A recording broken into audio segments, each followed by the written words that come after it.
Улсын их хурлын дарга улсын их хурлын эрхэм гишүүдээ. Улсын их хурлаас хоёрхан батлсан олон улсын гэрээ хэлцээр бүхий гадаад зээлийн төслийн их усруудын ашиглалтыг нэмэгдүүлэх,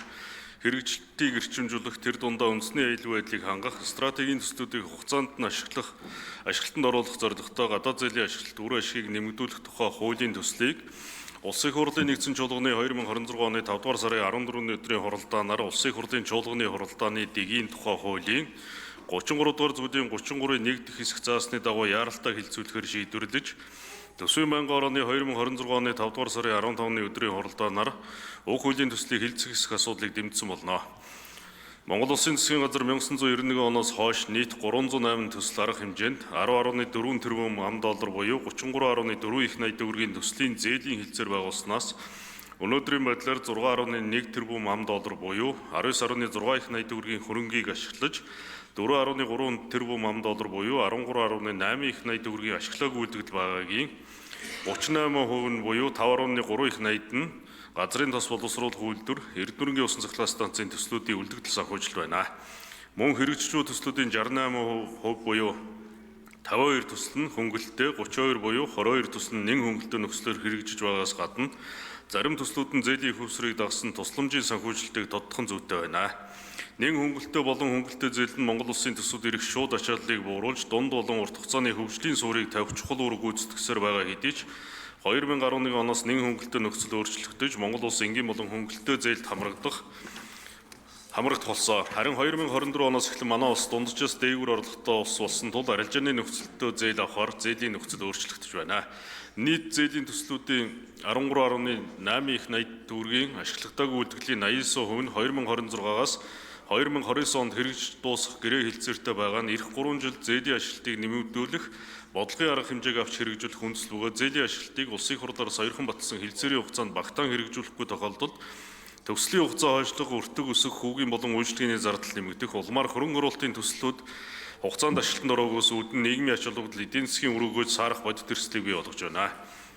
Нөгөө талдаа улсын их хурлаар сойрхон батлсан гэрээ хэлцээр нь олон улсын гэрээний тухай хууль зааснаар олон улсын гэрээнд хамаардаг бөгөөд энэ үүднээсээ олон улсын өмнө хүлээсэн үүргээ биелүүлэх,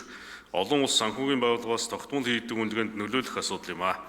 Өнөөдрийн төсвийн хязгаарлалтай нөхцөл байдлаас шалтгаалж гадаад зээлийн их усүртэй төслүүдийн гэрээний дагуух шаардлагатай санхүүжилтийн дөнгөж 22 орчим хувийг улсын төсвөд тусууж байгаа нь хэрэгжилтийн гол хүндрэл болж байна. Хэрв зээлийн ашиглалтыг нэмэгдүүлэхгүйгээр энэ түвшин хэвээр өргөждвөл зарим төслүүдийн хэрэгжилт дунджаар 5-аас 10 жилээр хойшлох, зардал нэмэгдэх, өрийн үйлчлэгээний төлбөр нэмэгдэх бодит эрсдэл үүссэн. Хэдийгээр энэ онд 18 төсөл хэрэгжиж дуусч байгаа боловч шинээр эхлэх төслүүдийн гэрээтэй холбоотойгоор зээлийн ашиглалтаагүй үйлдвэрлэл эх онуудад өндөр хэвээр хандлагатай байна. Иймд улсын их хурл засгийн газрын түвшинд гадаад зээлийн ашиглалтыг нэмэгдүүлэх чиглэсэн бодлогын болон эрх зүйн зохицуултыг оновчтой болгох шаардлага үүссэн тул гадаад зээлийн ашиглалтад үр ашгийг нэмэгдүүлэх тухай хуулийн төслийг боловсруулан улсын их хурлд өргөн мэдүүлээд байна.